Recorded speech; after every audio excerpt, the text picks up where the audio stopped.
This is the Aptitude Outdoors podcast, where we interview travelers, explorers, and outdoorsmen and women to bring you the best tips and stories from around the world. Hey everybody, welcome back to the Aptitude Outdoors podcast. Thanks for tuning back in. If you can, help me out, go down below, hit that subscribe button. Also, just want to do a quick plug before we dive into this here about my little mini doc I made called West Texas Turkey Hunt. It's available on the Aptitude Outdoors YouTube channel. If you can check that out, super appreciate it. But enough about that. Today, our special guest is Dain Sutton, also known as Breakaway Hiker on social media. He's a young kid. He just thru-hiked the Buckeye Trail, and he comes on the podcast to tell his stories. I was super excited to have him on because, you know, I've been looking at the Buckeye Trail for a long time, and it's right here local in Ohio, and I'm always trying to promote stuff that we got going on around here. So let's dive right into it. Dain, welcome to the podcast, man. Thanks for stopping in. You got took you an hour to get here or so? Yeah, about an hour. Sweet. So I heard about your thru-hike of the Buckeye Trail, which is, you know, located right here in Ohio. Very excited about that. I've heard a ton about it since I've come back from the Appalachian Trail, and, you know, I've actually never met anybody who's thru-hiked it before. So, why the Buckeye Trail? Really, I was planning on kind of just backpacking Central America before I did this. That's and then ambitious. Everything locked down, and I decided I might as well start somewhere a little bit closer. And then plus, I could have the youngest person record. That's why I really did it. I was at work one day and I told my boss, I'm going to do this. I quit. And then I left a week later. That's the way to do it. That's the same thing I did with the Appalachian Trail. I'm just like, hey, by the way, I'm leaving and I'm not coming back. And they're you kind of just have to go if you're a thru-hiker. Yeah, so you're a young dude and you're basically right out of high school. So what's the inspiration overall? I mean, it's, you know, you can say you want to just get up there and hike for fun, but like there's always a deeper thing. There's always right. There's something subsurface where you're just like, I need to do this for myself for this reason. Yeah. What's that reason? Well, that's a hard question. I know, that's why I asked it. Well, really, I think I just want to be self-sufficient, learning how to walk large mileages and learn about nature. It'll help you become self-sufficient in the long term. It really does. I think through hiking anything for any sizable amount of time really does make you a little more self-sufficient, because there's nobody out there to help you and say you get hurt. It might be hours, many hours before someone, especially here in Ohio, like on the Appalachian Trail, there's a huge resource. Almost. Really? Yeah. So let's start with the exciting parts. I feel like I already know what you're going to say because I've been to a lot of those parts. But Ohio-wise, what's the places where you're like, all right, I'll go back here again? I'll go back to Cuyahoga Valley any day. Yeah. I'll hike that every single day if I lived over there. What's so special about it? I just like it. I mean, it's on top of a mountain. There's one part where the electrical lines go right through it. And then if you look to your left, it's just a real deep valley. And if you go in the morning, you'll just see all the fog rolling. That was one of my favorite moments the whole time. Well, one of the reasons I started this podcast is because, like, Ohio it can be pretty sweet, man. Like, it's not a place you'd think of when you think of outdoors recreation. But then on the opposite side, we have a 1,400 plus mile trail that loops around the state. That no one knows about. That nobody knows about. Yeah. So did you do a lot of research before you left, or did you just kind of like went out and got some stuff and went for it? I didn't have all my equipment until 2 days before.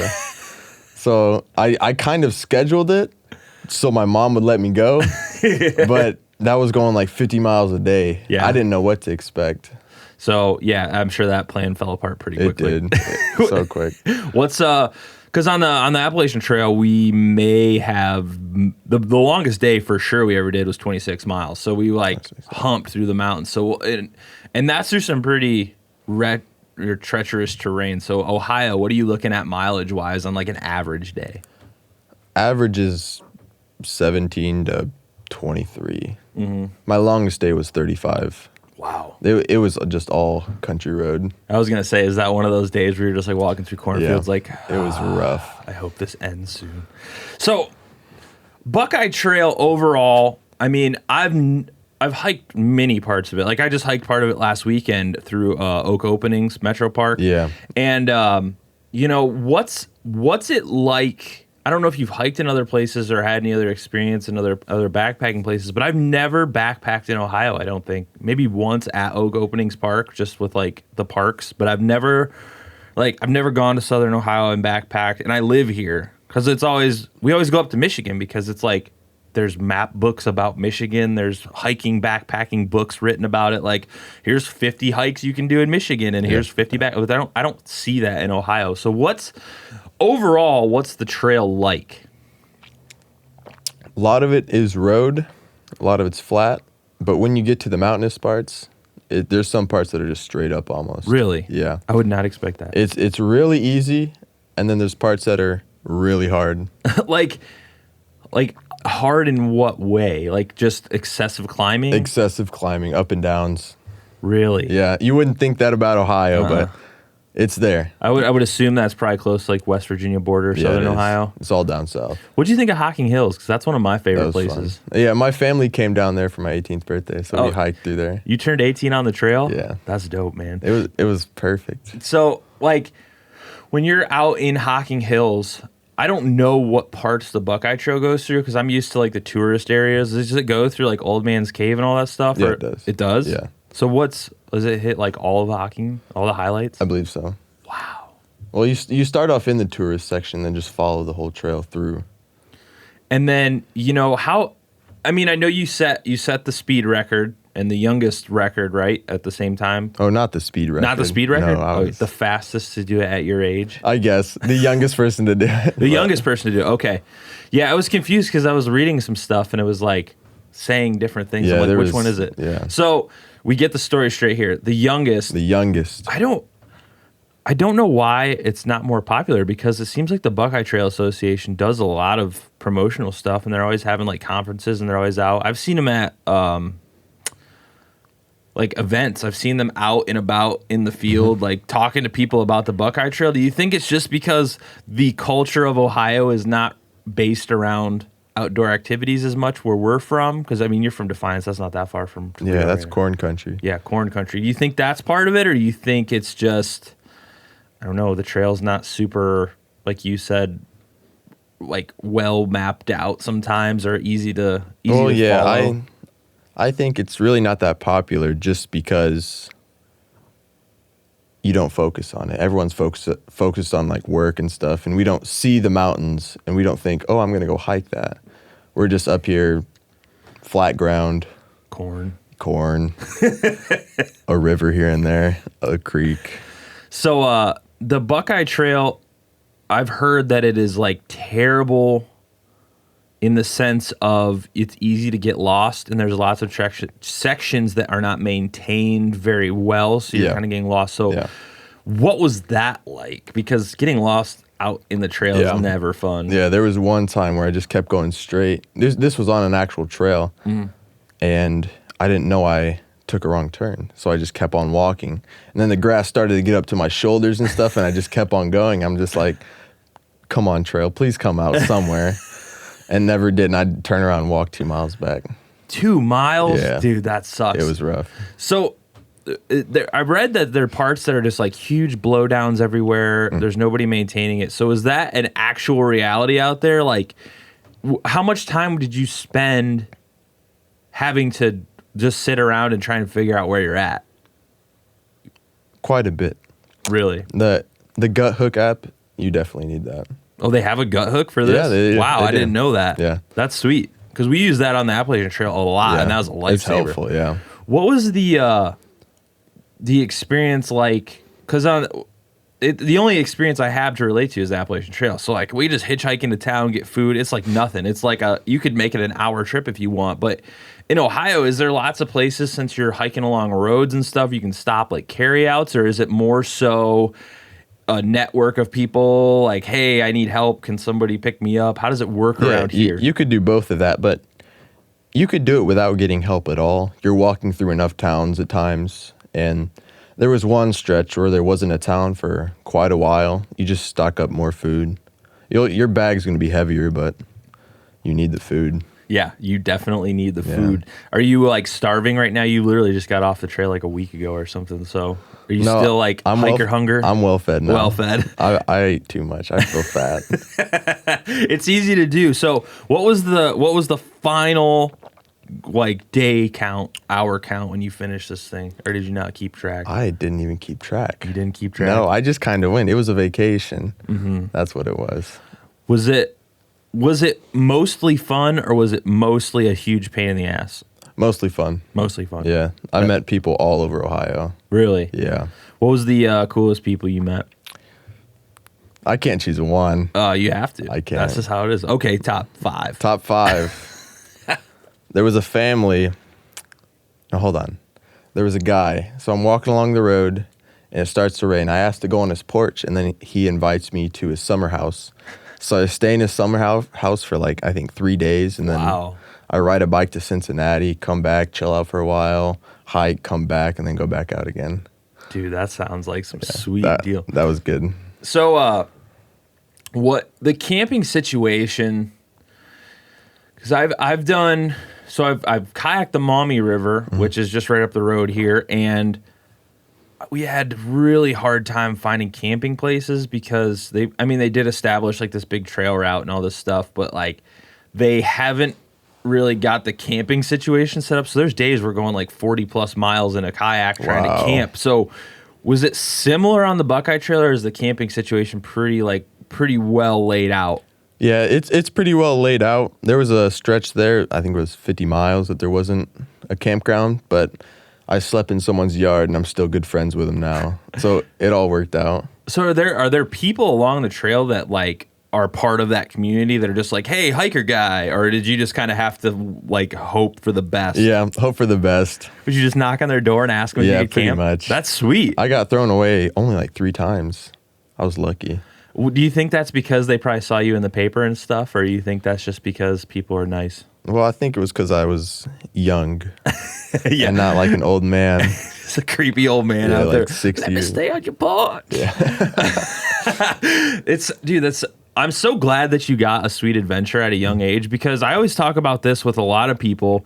Like, nobody does stuff like this anymore, and the people who do, you end up being like that dude's weird. Like he went out, he's that guy that went out and hiked. No, all my friends call me hobo now.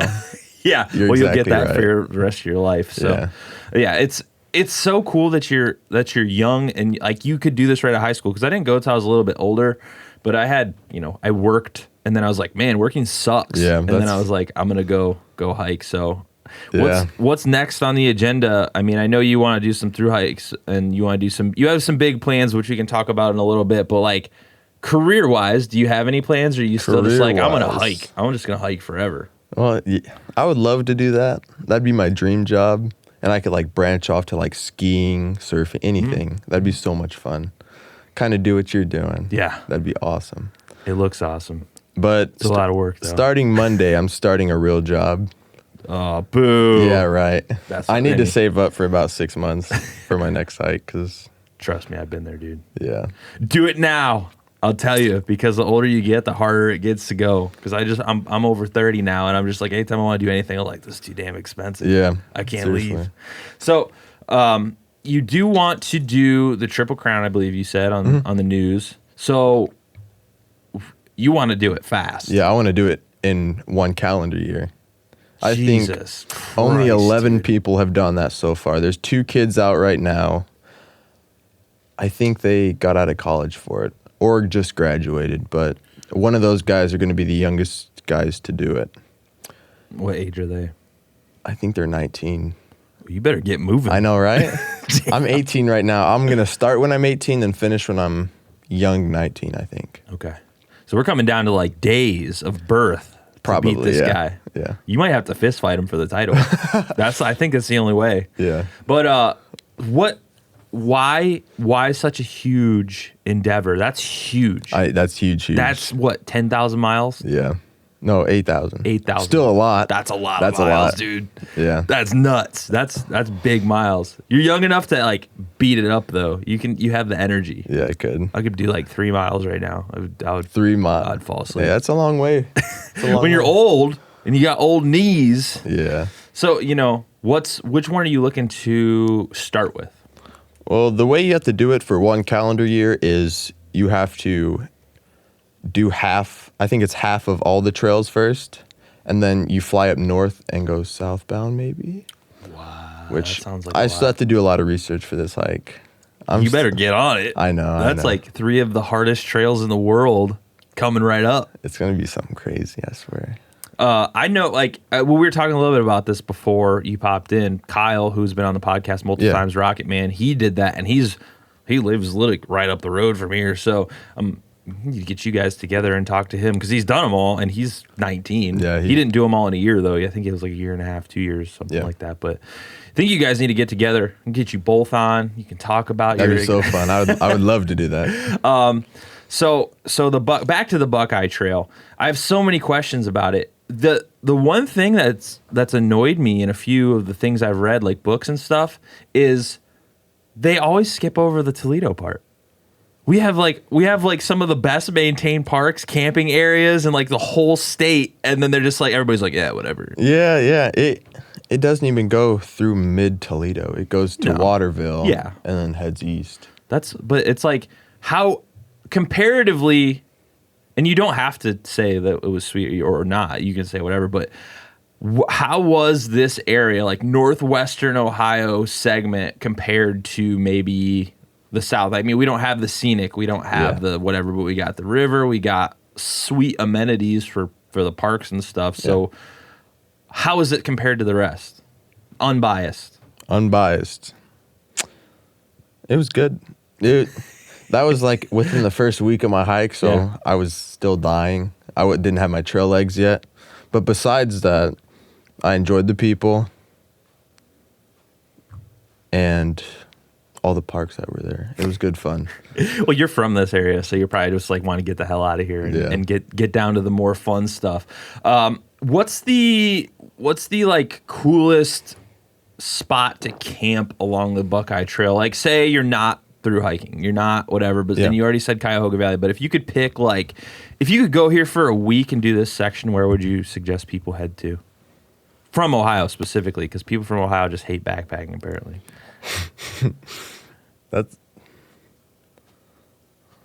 Where would the coolest section be? Just like overall, like it would be a nice stroll, but it wouldn't just be like walking through cornfields. Yeah. But it's still manageable for a beginner. I keep adding requirements to the question. Making me think even more. Dude, you're fresh off the trail. Your brain should be just firing. No, my brain's been fried. We don't want to know about that. Yeah, we do. Never mind.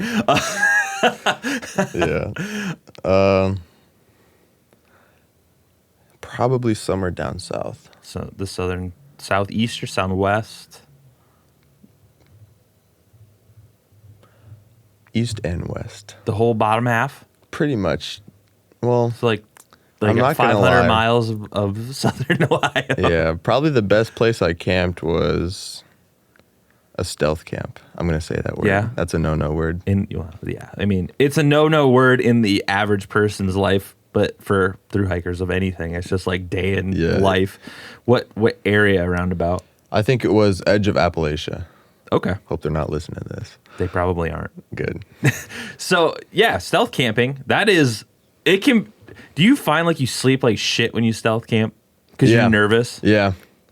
Yeah, you're just like, I'm going to get busted. And then it's almost like I should have just hiked the extra 10 miles to get where I was going because I slept like crap because I was so nervous. Yeah. Because like, you're so worried that someone's going to bust you and then you're just going to get in trouble that it's like keeping you up, but whatever.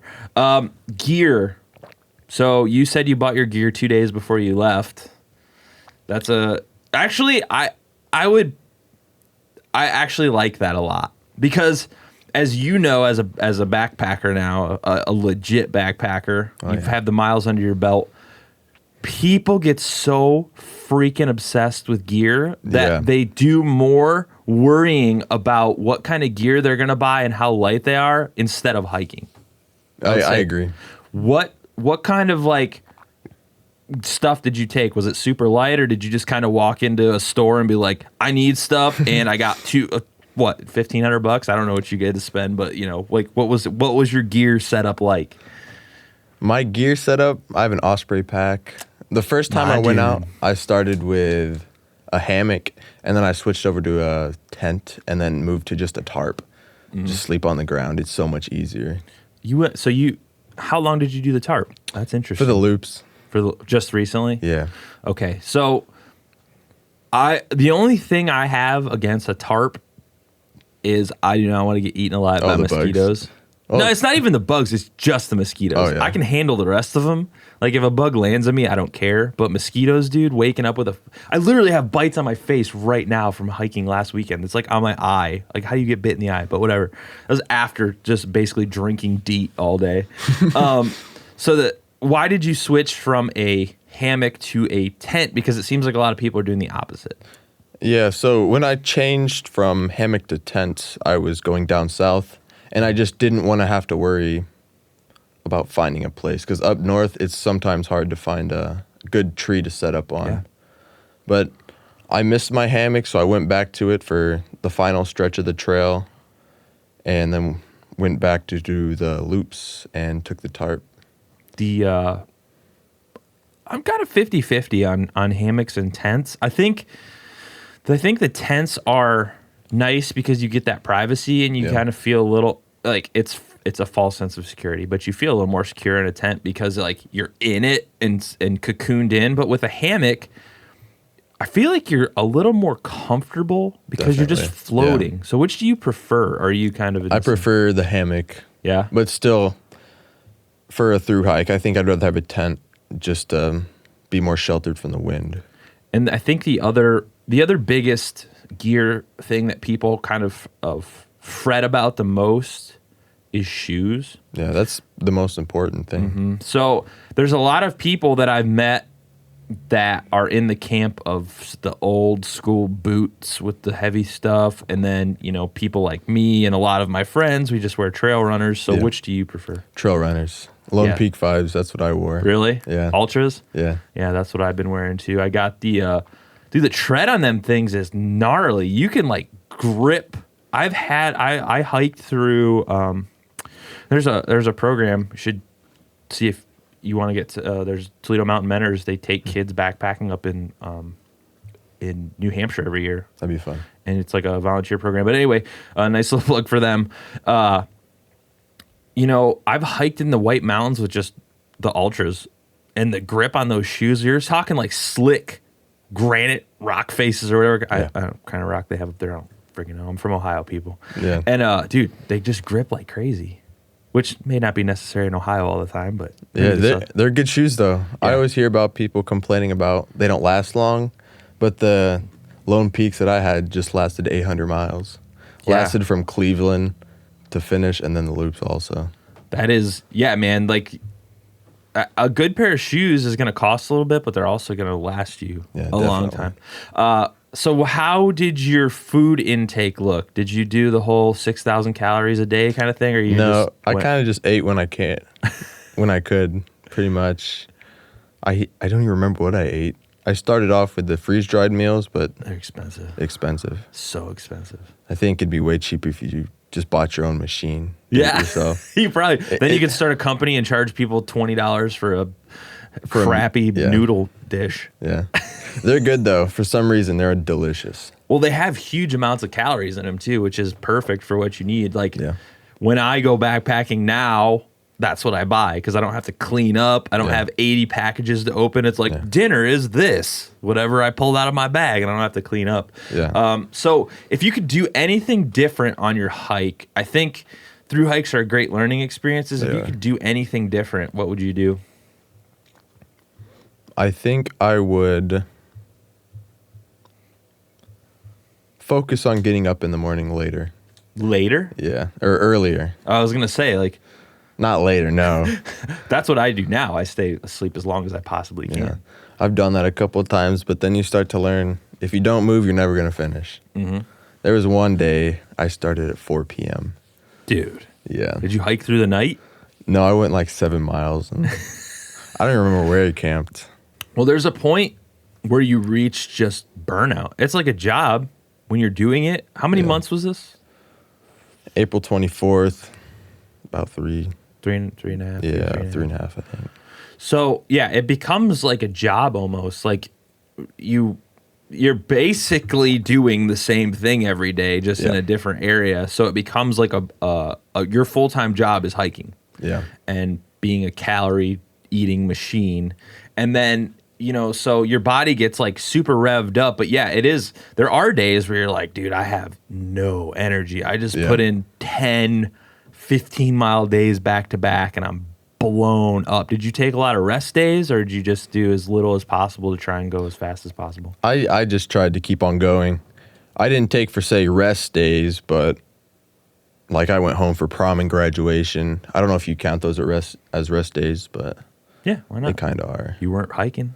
Yeah. Did you hike to prom or did you wear your hiker outfit? No, I didn't. Did your date say you smelled like a dead animal after hiking all those miles? No, I had my beard though. So. Nice.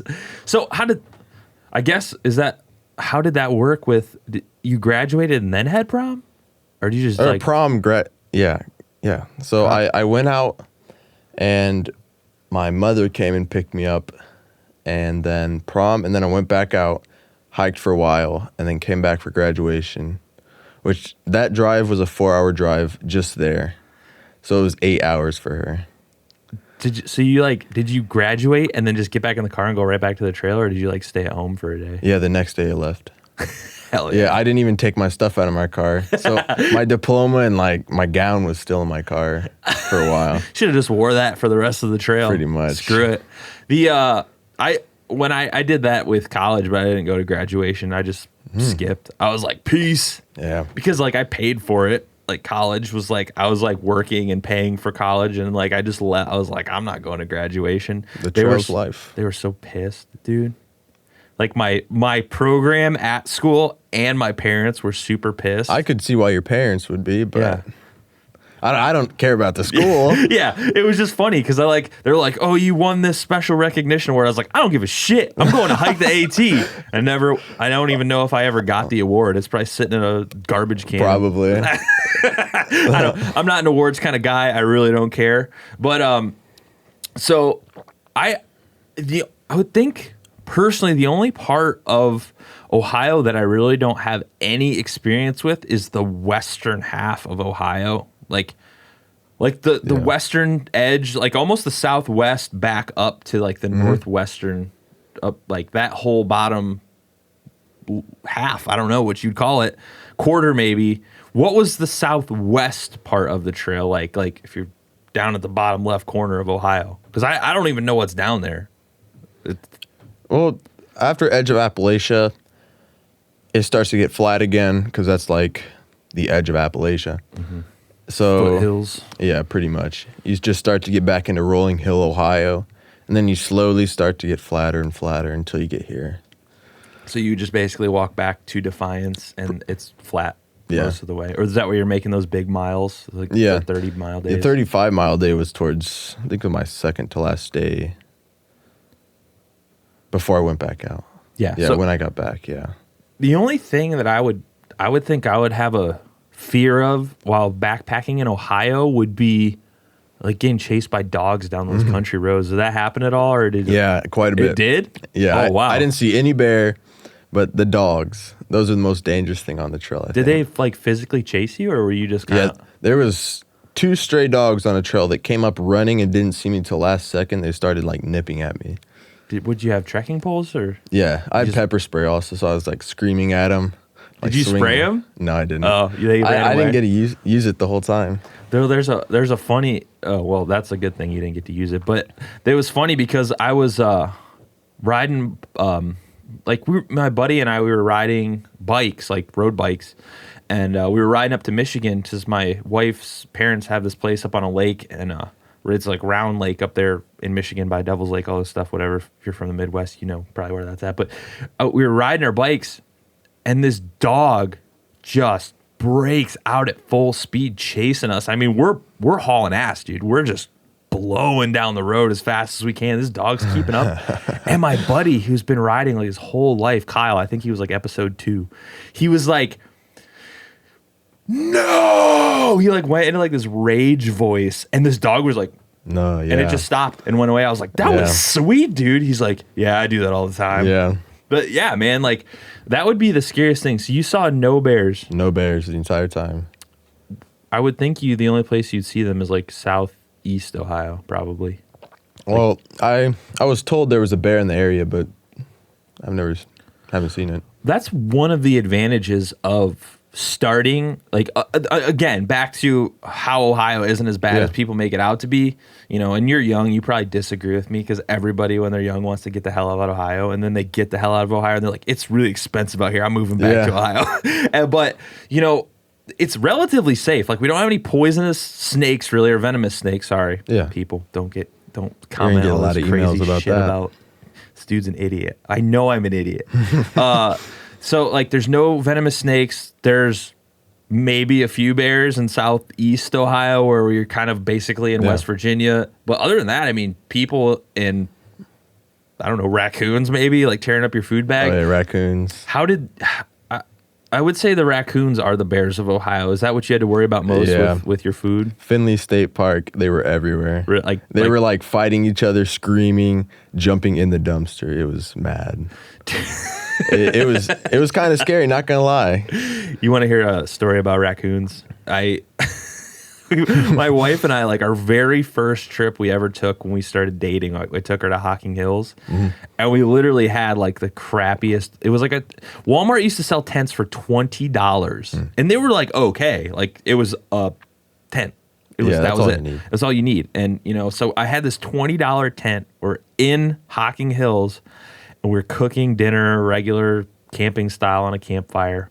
And these raccoons are just around our campsite, just like eyes. Oh my gosh. And I'm like, what the hell? So we're cooking whatever. I put it all in the cooler, and they're like, we're sitting there just talking, and these raccoons just get closer and closer. And it's like 2 inches from me. I'm like, get away.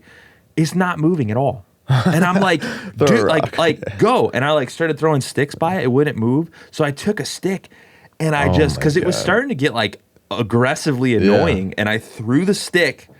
This hits this raccoon right between the eyes, dead on, and it goes, like I hear it snap, and the raccoon just looks at me and doesn't move, and I'm like, we're gonna die by raccoons today. Like, I'm gonna get rabies. Oh my gosh. I mean, I wasn't scared, but I was like, what the hell? I mean, I pegged this raccoon with this stick as hard as I physically could. They don't care. They're monsters. They're just like, yeah, whatever, dude. What else you got? I was like, I have nothing. You, like, just take my food and leave me here to die.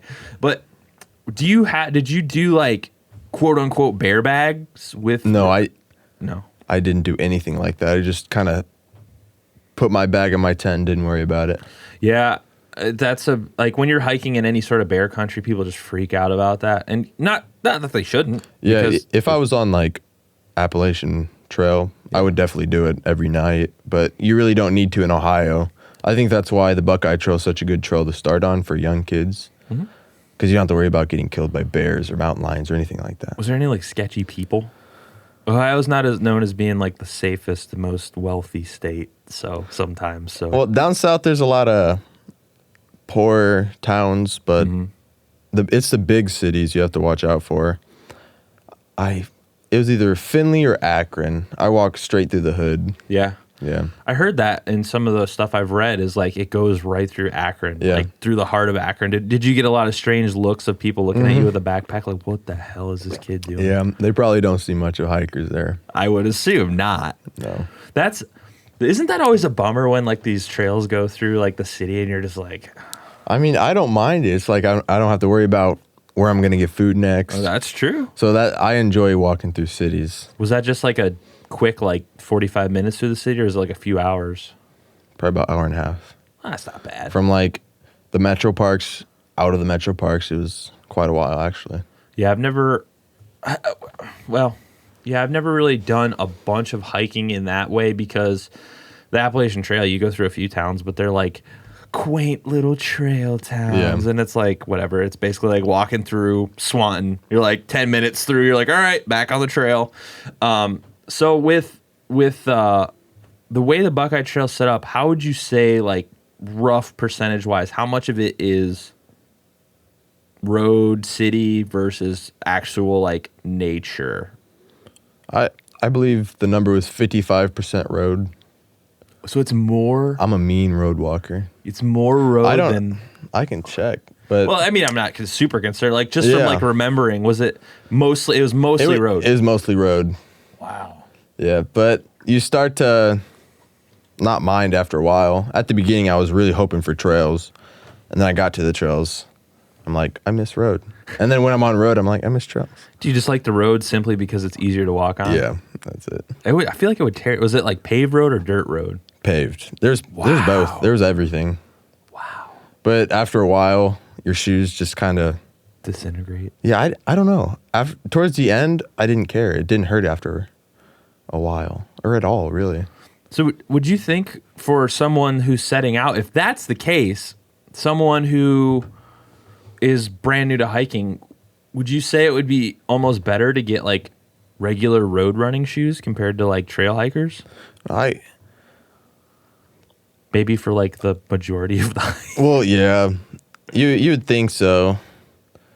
I started with boots like Orbs, that brand, and then it was just too hard on my feet, so I switched over to my running shoes, which were what's the brand? New Balance, Asics. It's Japanese. It's Solomon. I don't know. Hold on, let me think. Not Ultra. Hona. Okay. Hoka. Hoka, yeah. Okay. Hoka. Yeah, gotcha. Okay. Yeah, I switched to Hoka running shoes. Hoka running shoes, and then it really gave me bad blisters. And then my trail runners, they were just perfect somehow. Okay. I got them in Cleveland and then wore them for the rest of it. Did you have any like injuries or anything along the way, or did it go pretty smooth? Smooth. It's just my ankle. I've twisted it so much when I was little. That was the only thing that was kind of messing with me. But after you get walking for a little bit, it goes away. So have you always been like an outdoorsy guy, or is this just kind of something that sprung out of nowhere? Like I'm gonna do this. Both. I just wanted to be self-sufficient. Kind of want like a homestead. I want to learn all these nature things, like how to eat tree bark, anything like that. Delicious.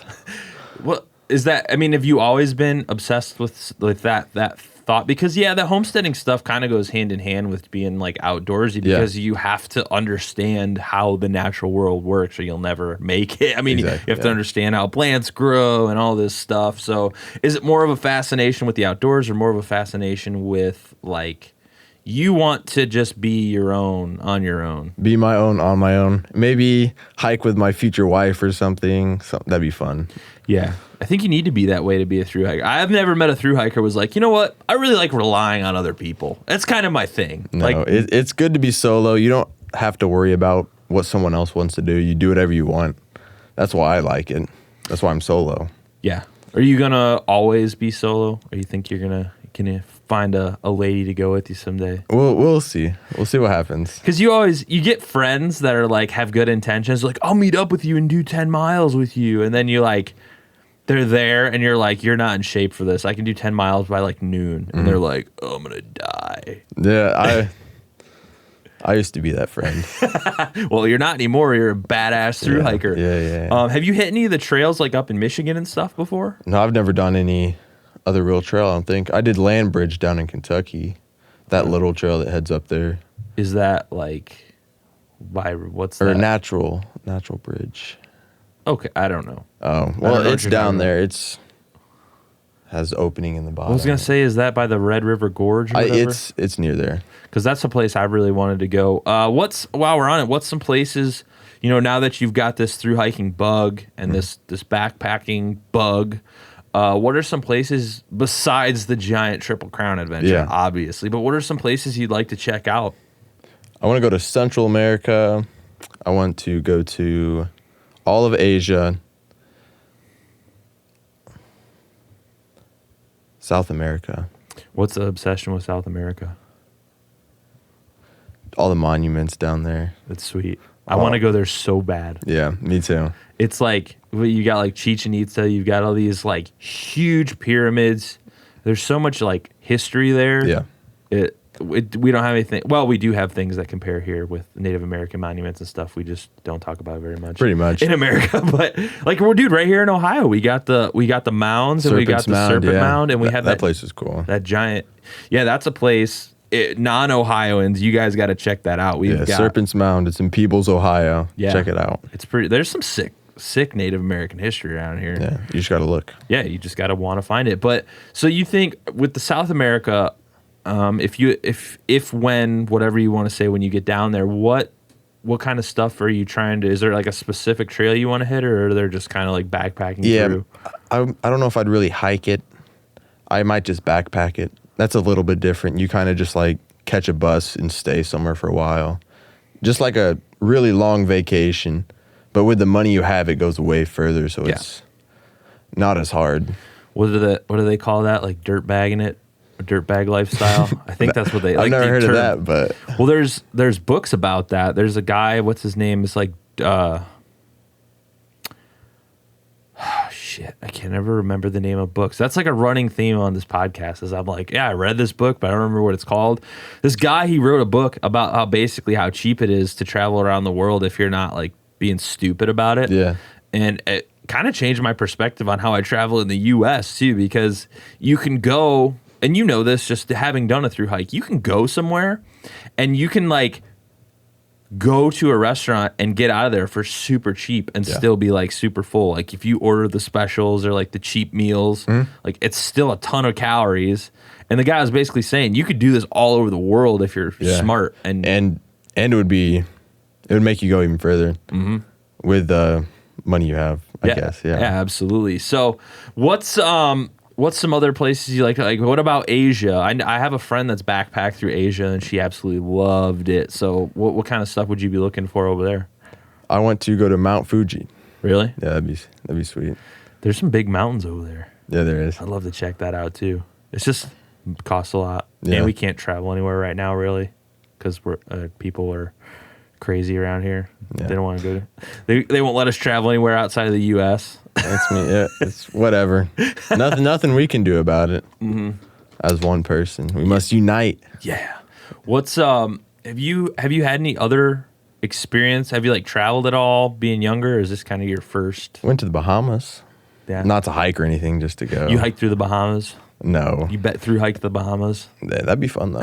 I bet really it would. Fun. Because it might be a little scary at points. Could be. Because I went to Jamaica and it was like you see pictures of Jamaica and you're like, that looks beautiful. And then you go to Jamaica and you're like, this is a third world country and like it's kind of sad. Yeah. It's almost like depressing because you're like on this vacation. You're like, this is so great. And there's all these people like they can't even eat. Yeah. It's a little scary, but I don't know how we got down this funnel. Sorry about that.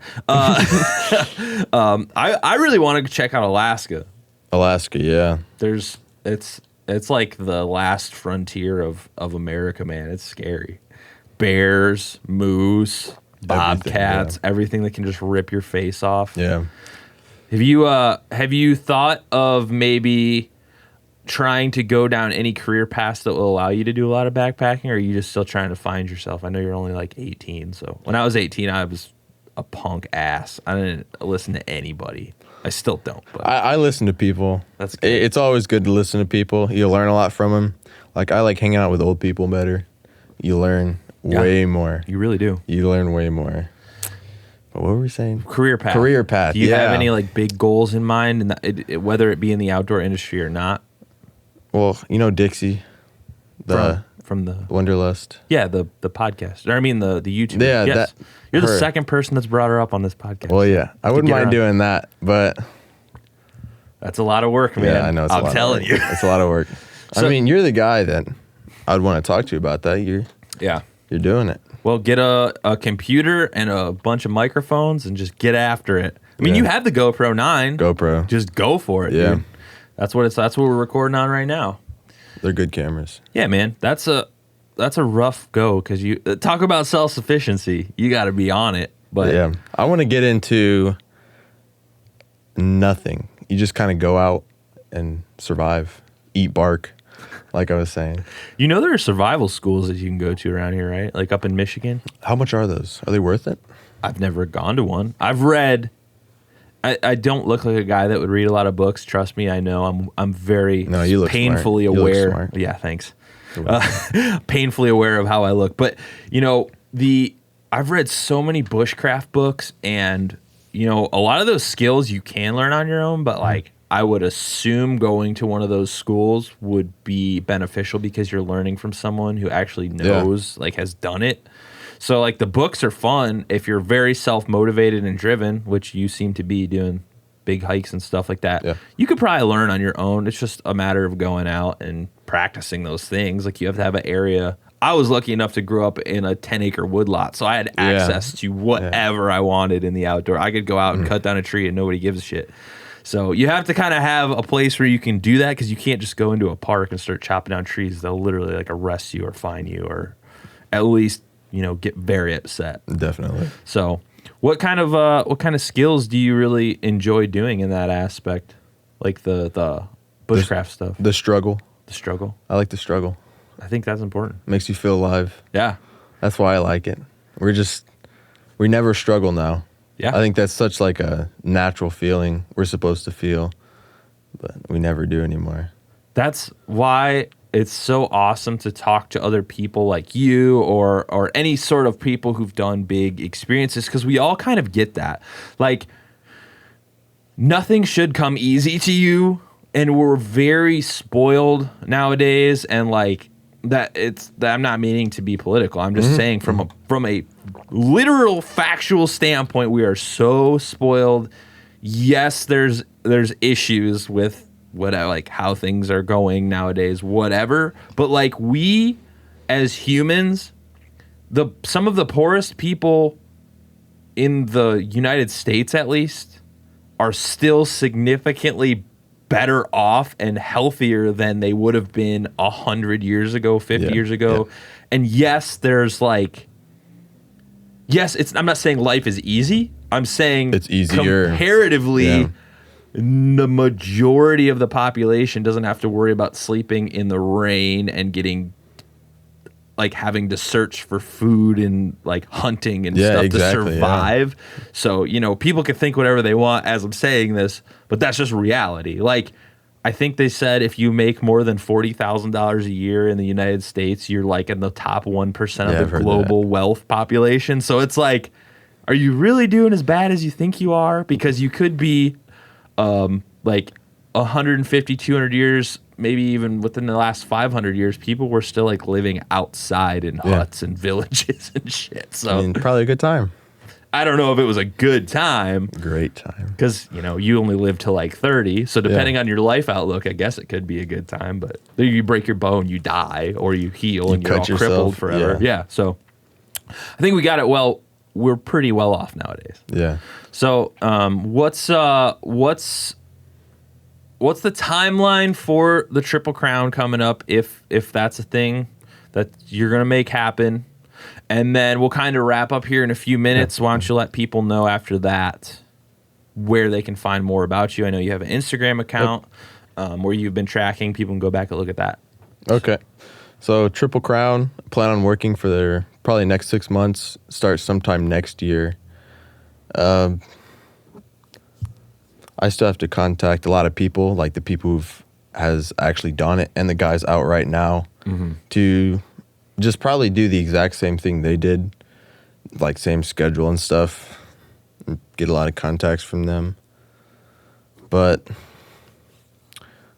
what else should I say about it? Well, I mean, are you gonna like go on a training regimen, or are you just gonna go out there? Are you just gonna take it straight to the face? I'll take it straight to the face. No training. I like it. I mean, you're probably in pretty good shape already from hiking the Buckeye Trail. Yeah.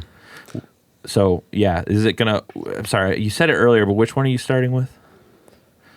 I think Pacific Crest Trail. Okay. I think. You make big miles on that. Yeah. Man, I wish you a lot of luck. That's a big undertaking. That's... I hope everything works out.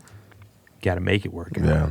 But man, I'm super excited. I can't wait to hear about that. We'll have to have you back on here once you finish that one. You'll probably be like, "Oh, I live in Colorado now, dude. See ya." See ya, dude. But come out visit me.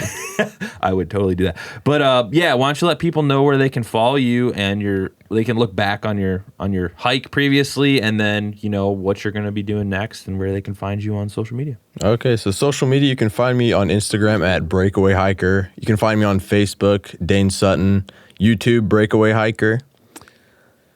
I didn't know you had a YouTube channel. I'll have to check it out. I haven't posted anything. I'm going to start, so just go subscribe anyways. So yeah, that's the key. You have to always ask people to subscribe. Subscribe to this damn channel, people. Come on. Exactly. Aptitude Outdoors. We got Breakaway Hiker. You need to subscribe to these channels. Yeah, we don't Aptitude make any Outdoors, money. definitely. Yeah, I agree. Me too. All right, Dain, thank you so much, dude, for coming in, making the hour drive out to the podcast. Yeah, thank you for having me. You might be the longest driven guest that's come to the show. I would drive it again. All right, appreciate it, man. I can't wait to see the next stuff that you come up with. Yeah, thank you for having me. You're welcome. Hey, everybody. Thanks for watching this episode of the Aptitude Outdoors podcast. If you can, help me out. Go down below. Hit that subscribe button. I want to thank Dain for coming on and sharing all of his awesome stories. If you'd like to follow Dain and all of his adventures, go on Facebook, Instagram, YouTube. He's Breakaway Hiker. He has some really cool stuff that he's been doing, and he's got some big plans coming up. So thank you guys for watching. I'll see you next time.